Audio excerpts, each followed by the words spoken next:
Hello दोस्तों कई बार आप लोग सोचते हैं ना कि हम गेट की तैयारी कैसे करें, जीके की तैयारी कैसे करें। एनडीए में हमारा जीके बहुत बढ़िया नहीं है। कैसे बच्चे जिनके साइंस बढ़िया है तो हिस्ट्री ज्योग्राफी बढ़िया नहीं है। तो दोस्तों आप घबराइए नहीं, मैं जो तरीका इसमें बताने जा रहा हूं, इस तरीका को अगर आप अप्लाई करेंगे तो यकीन मानिए आप एनडीए के एग्जाम में बहुत अच्छा स्कोर करके आएंगे। दोस्तों मैं कभी भी जेन्युइन कंटेंट देने की कोशिश करता हूं और कोई भी दोस्तों फेंकने वाली बातें नहीं करता अनदर चैनल की तरह। ठीक है, तो चलिए आज हम देख लेते हैं कि एनडीए गेट पेपर में 100 प्लस क्वेश्चन कैसे सही करें। दोस्तों मैं इसमें स्टेप बाय स्टेप तरीका बताऊंगा और आप लास्ट में ये बताना कि आपको ये वीडियो कैसा लगा। क्या आप इस तरीका को अप्लाई अभी कर रहे हैं या इन चीजों को सिर्फ जो बोल दिया जाता है वही सिर्फ करने लगते हैं और सिलेबस पे ध्यान नहीं देते हैं। तो चलिए शुरुआत करते हैं। आज का हमारा सफर होगा कि हम लोग कैसे 100 क्वेश्चनों तक पहुंच जाएंगे, क्योंकि बहुत कम समय बचा है। तो अगर हम इंडिविजुअली भी टॉपिक पढ़ेंगे तो स्कोर अच्छा आ सकता है। देखिए अगर आप जनरल एबिलिटी टेस्ट पेपर की बात करेंगे एनडीए के, तो उसमें 150 क्वेश्चन होते हैं। कितने क्वेश्चन होते हैं? 150 क्वेश्चन। 150 क्वेश्चंस होते हैं। ईच क्वेश्चन कैरी करता है 4 मार्क्स का और नेगेटिव मार्किंग भी होता है। तो इन दिस सिनेरियो हम लोगों को ये ध्यान देना पड़ेगा कि हम कैसे स्मार्टली वर्क कर सकते हैं, क्योंकि सिलेबस अगर गौर करने की कोशिश करें तो इतना बड़ा फाइल बन जाएगा बुक का, लेकिन कहानी तो इतनी सी है जो लोग समझ नहीं पाते हैं। ठीक है, चलिए तो अगर हम गौर से देखेंगे तो इसके 4 सेक्शंस में हम इसे बांट रहे हैं। ठीक है, उसके बाद फिर आपको समझाएंगे। इंग्लिश के 50 क्वेश्चन पूछे जाते हैं, साइंस में 40 से 50 क्वेश्चन पूछे जाते हैं, आर्ट्स में 30 से 50 क्वेश्चन पूछे जाते हैं, करंट अफेयर्स में 10 से 20 क्वेश्चन पूछे जाते हैं। ये मार्केट में फैला हुआ है, लेकिन वास्तविक बातें क्या है इसको समझिए। एनडीए अपना सिलेबस कैसे बांटने की कोशिश कर रहा है इसको गौर से आप समझिएगा। ठीक है, देखिए एनडीए क्या कहता है कि देखिए गेट में 2 टाइप से हम क्वेश्चन पूछेंगे। पार्ट ए में हम आपसे इंग्लिश पूछेंगे जिसमें 50 क्वेश्चन फिक्स रहेगा, इसको बांट नहीं सकते। ठीक है, इसमें हम कम ज्यादा नहीं कर सकते, हर साल हम 50 ही पूछेंगे। अब हम बात करते हैं आपसे जनरल नॉलेज की, तो इसको हम पार्ट बी रखेंगे और इसमें आपसे 100 क्वेश्चन पूछेंगे। एनडीए ऐसा कहती है। ठीक है, अब ये भी इन्होंने कहा कि 100 क्वेश्चन हम कैसे पूछेंगे। ठीक है, ये जनरल नॉलेज में 100 क्वेश्चन कैसे पूछेंगे। देखिए इन्होंने कहा, देखिए अब इस जनरल नॉलेज में जो है हम 6 सेक्शन बांट देंगे। सेक्शन ए में आपसे फिजिक्स पूछेंगे जो इसके पूरे मार्क का, यानी कि अगर बात इसे करें 100 क्वेश्चन में 400 मार्क्स, इस 400 मार्क्स का 25% होगा। इसका मतलब 400 मार्क्स का 25% मतलब 25 क्वेश्चन, यानी 100 मार्क्स होता है तो 25 क्वेश्चन। इसके बाद ये कह रहे केमिस्ट्री में हम आपसे 15% क्वेश्चन पूछेंगे। याद रखिएगा ये जो मैं परसेंटेज आपको बता रहा हूं ये मार्क्स पर बेस्ड है, क्वेश्चन पे नहीं मार्क्स पे। ठीक है, अब जनरल साइंस इन्होंने बोला 10% क्वेश्चन पूछूंगा। History, freedom movement plus polity मिलाकर 20% क्वेश्चन इन्होंने पूछना है। ठीक है, ज्योग्राफी में 20% क्वेश्चन और करंट अफेयर्स में 10% क्वेश्चन। ठीक है दोस्तों, ये इस तरह से एनडीए अपना सेक्शन बांट दिया है। नोटिफिकेशन में बोला है कि ए पार्ट फिजिक्स को बोल दो, बी पार्ट केमिस्ट्री को, C part general science, D part history geography, माफ कीजिएगा डी पार्ट हिस्ट्री और पॉलिटी, ई पार्ट ज्योग्राफी और एफ पार्ट करंट अफेयर्स। ठीक है, अगर हम 400 का 25% कर दें तो 25 क्वेश्चन हो जाए। इस तरह से आप परसेंटेज करके सबके बांट लीजिएगा, इसका 10 क्वेश्चन लगभग आता है। ठीक है, तो जब आप गौर से देखेंगे ना तो हम एक चीज देख रहे हैं कि अगर हम बहुत ही बढ़िया से देखें तो हम एक चीज देख रहे हैं कि 25%, उसके बाद 20%, उसके बाद दोस्तों आपका 20%, 25 20 45 और 20 55%, यानी 55% क्वेश्चन केवल फिजिक्स, ज्योग्राफी और हिस्ट्री और पॉलिटी से पूछा जा रहा है। ठीक है, 55% अगर क्वेश्चन में बोलूं तो 50 प्लस क्वेश्चन इससे केवल आता है। और हम लोग भाग कहां जाते हैं? तो अलग अलग कंटेंट के पीछे जिसका कोई लेना देना नहीं। आप हमसे पूछने लगते हैं कि पॉलिटी में सर इंडियन पॉलिटी लक्ष्मीकांत का पूरा पढ़ ले, गलत है। आप पहले 55%, 55 10 65% तो कवर कीजिए ना, जिससे आपका 65% सिलेबस कंप्लीट हुआ। ये तो एनडीए का कहना है। ठीक है, आप देखिए ज्योग्राफी में आपको बेसिकली पढ़ना क्या है। आप लोग अलग अलग किताब लेकर आ जाते हैं, अब पढ़ना शुरू कर देते हैं, जो कि जेन्युइन है नहीं। अब ज्योग्राफी में क्या पढ़ना है गौर से देखिए। जो सिलेबस है मैं थोड़ा सा यहाँ पर ब्रीफ दिया हूं, नोटिफिकेशन माफ कीजिएगा डिस्क्रिप्शन बॉक्स में पूरा सिलेबस मैंने डाला है एनडीए के अकॉर्डिंगली, पहले वो पढ़ना है। ठीक है, उसके बाद किसी और की तरफ जाना है। देखिए ज्योग्राफी की बात करें जो कि एनडीए पेपर का गौर से देखेंगे तो 20% कवर करता है, क्योंकि साइंस के लिए मैंने आपको एक अलग स्ट्रेटेजी बताई है क्या पढ़ना है। अभी हम आपको जीके पोर्शन की बता रहे हैं। ठीक है, जीके में हालांकि साइंस भी आ जाता है, लेकिन बेसिकली उन पार्ट्स में जिसमें आर्ट्स और करंट अफेयर्स आते हैं। ठीक है, ज्योग्राफी से 20% क्वेश्चन आता है। ठीक है, अब 20% क्वेश्चन टोटल मार्क्स का कीजिएगा 400 गुने 20/100, यानी कि मान के चलिए 20 क्वेश्चन आ जाएगा कि सिंपली अगर मैं बोलूं आपसे। ठीक है, चलो अब देखो, अब यहां पर पूछे क्या जाएंगे तो the earth and it's shapes and size, पहला लेटिट्यूड और लॉन्गिट्यूड के बारे में पूछे जाएंगे, कंसेप्ट ऑफ टाइम के बारे में पूछे जाएंगे। अगर आप ये सब टॉपिक अभी तक नहीं पढ़े हैं तो आप बस बहक रहे हैं भावनाओं में शिक्षकों के, ठीक है। उसके बाद इंटरनेशनल डेट लाइन, उसके बाद movement of earth and there effects, origin of earth, उसके बाद रॉक्स कैसे बनते हैं, ठीक है, igneous rock, metamorphic rock, sedimentary rock, basalt वगैरह कैसे बनता है, ठीक है, ओके, रॉक साइकिल क्या होता है, ठीक है, इग्नियस में इंट्रूसिव एक्सट्रूसिव रॉक क्या होता है, ठीक है, देखिए। उसके बाद विदरिंग, किस तरह से मिट्टी टूटता है। उसके बाद ओशियंस एंड करेंट्स, टाइड्स कैसे आता है, ठीक है, मतलब ज्वार भाटा। एटमॉस्फेयर में जैसे मतलब मान लीजिए जिस तरह से एटमॉस्फेयर के लेयर होते, ठीक है, वो आपके हो गए। इसके बाद दोस्तों टेम्परेचर और एटमॉस्फेरिक प्रेशर बेल्ट जो होते हैं उसके बारे में पढ़ना है। प्लेनेटरी विंड्स जो है वो पढ़ना है। साइक्लोन और एंटी साइक्लोन्स के बारे में पढ़ना है। ह्यूमिडिटी और कई सारे इसमें टॉपिक है जो मैंने मेंशन किया, मैं पूरा लिखूंगा तो मेरा बोर्ड भर जाएगा, ठीक है।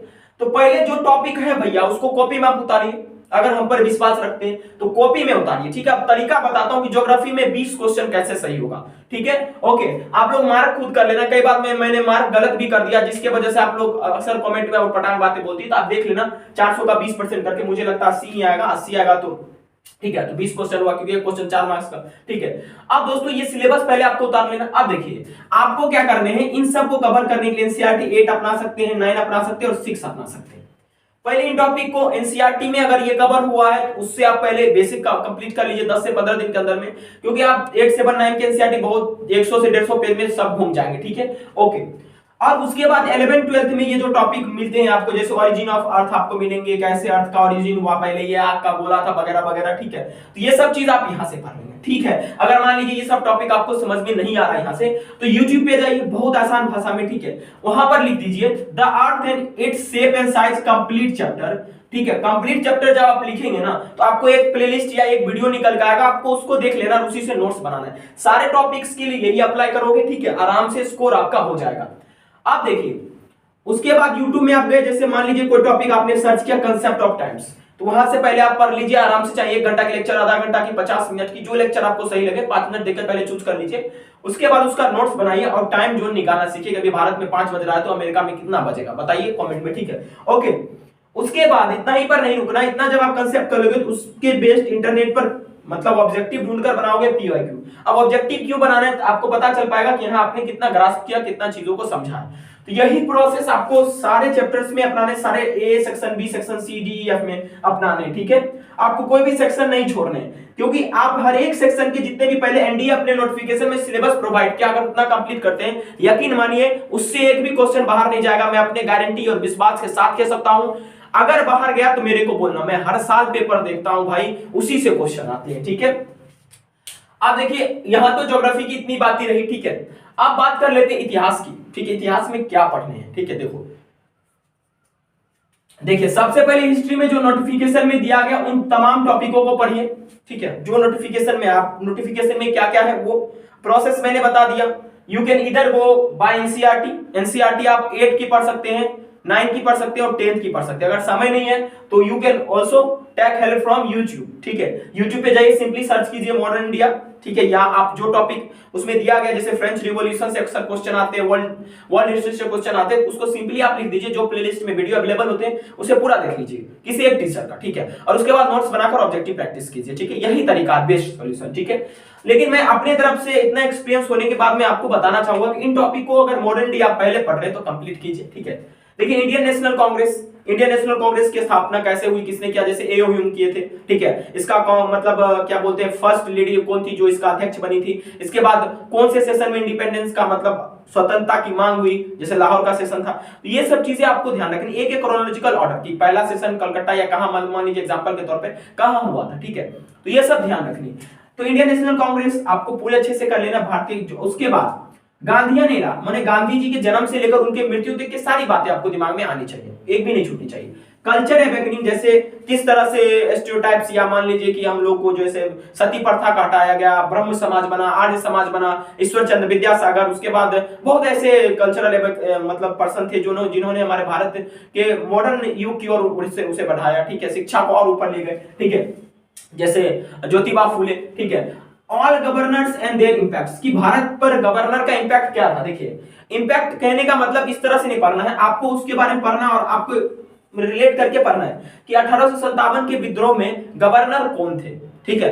या जब मान लीजिए कि बहुत सारे ऐसे बैटल हुए, तो तो उस समय गवर्नर कौन थे, ठीक है, ये ध्यान रखना पड़ेगा। उसका 1857 का विद्रोह का कौन कौन स्थल था, ये भी ध्यान रखना पड़ेगा, क्योंकि कई बार एग्जाम में पूछा जाता है, ठीक है। ओके, इंपॉर्टेंट पर्सनालिटी जो भी रहे, जैसे कि बाल गंगाधर तिलक, गांधी जी, ईश्वर चंद्र विद्यासागर, ठीक है, एंशिएंट से लेकर मॉडर्न तक जो भी इंपॉर्टेंट पर्सनालिटीज हैं आप उसे पढ़ सकते हैं, ठीक है। कई सारे वीडियो अवेलेबल है YouTube पे, सिंपली जाइए इंपॉर्टेंट पर्सनालिटीज ऑफ हिस्ट्री, सारा वीडियो आ जाएगा, बस यूटिलाइज करना सीखो ना मेरे छोटे भाई, ठीक है। देखो उसके बाद इकोनॉमिक्स और पॉलिटी के लिए आपको सिंपली क्या करना है, ठीक है, जो मेजर टॉपिक्स हैं, ठीक है, जो दिए गए हैं, आपको इकोनॉमिक्स में बहुत कुछ नहीं पढ़ने, ठीक है, किसी YouTube पे जाइए और सीधा लिख दीजिए कंप्लीट इकोनॉमिक्स फॉर एनडीए, आपको आ जाएगा, ठीक है, क्योंकि मैं तो अकेला सारा विषय पढ़ा नहीं सकता, तो और जो बढ़िया टीचर है एनडीए के लिए पढ़ाते हैं उनकी इकोनॉमिक्स की क्लास को देख लीजिए, बस एक क्लास पूरा देख लीजिए और इसका पीवाईक्यू लगा लीजिए, उतना ही काफी है, बस उतनी को रटते हैं। अब इसके अलावा दोस्तों ध्यान रखिएगा कि इसमें अब इसके अलावा मॉडर्न इंडिया में भी आपको इकोनॉमिक्स और पॉलिटिक्स पर ध्यान देना पड़ेगा, मतलब क्या कि इकोनॉमिकल क्या स्ट्रक्चर रहा, पॉलिटिकल क्या इश्यूज रहे, ठीक है।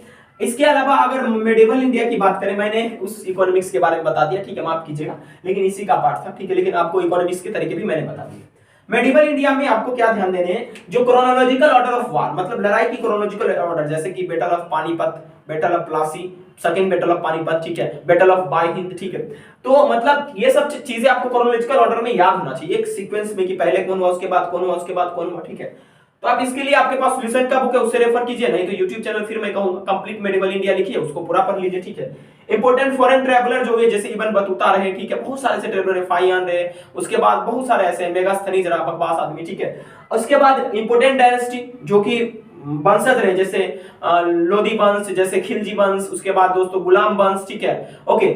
उसके बाद कल्चर इंपोर्टेंट क्या रहा, ठीक है। इसके अलावा वर्ल्ड के हिस्ट्री के बारे में थोड़ा पढ़ लेना और वन लीनियर अप्रोच में सबको पढ़ना है। वन लीनियर अप्रोच की अभी देखा जाए एनडीए का करंट ट्रेंड एनालिसिस, तो बहुत सारे ऐसे क्वेश्चन है कि जो एक लीनियर में आते हैं, मतलब एक लाइन के होते हैं, ठीक है, वन लीनियर उसी को कहते हैं, एक बार क्वेश्चन उसका उत्तर, मतलब कोई भी आपको उसमें लॉजिकल चीजें नहीं ढूंढनी पड़ती, इस तरह के क्वेश्चन आते हैं, ठीक है। लेकिन आपको लॉजिकल वाली चीजें भी पढ़नी, तो ये कंप्लीट तरीका अगर आप अपना लेते हैं ना, तो सारा मैंने सिलेबस आपको दिया है लेकर, ठीक है, और बताया किस तरह से करने, 3 चरण में करने। सबसे पहले जो सिलेबस दिया उसको कंप्लीट कर लीजिए, कहीं से कंप्लीट कीजिए, इधर you can refer from NCERT और यूट्यूब, और नहीं तो अगर वो पसंद नहीं तो आप केवल यूट्यूब से कीजिए और सारी चीज को लिखिए और अंत में रिवीजन कीजिए।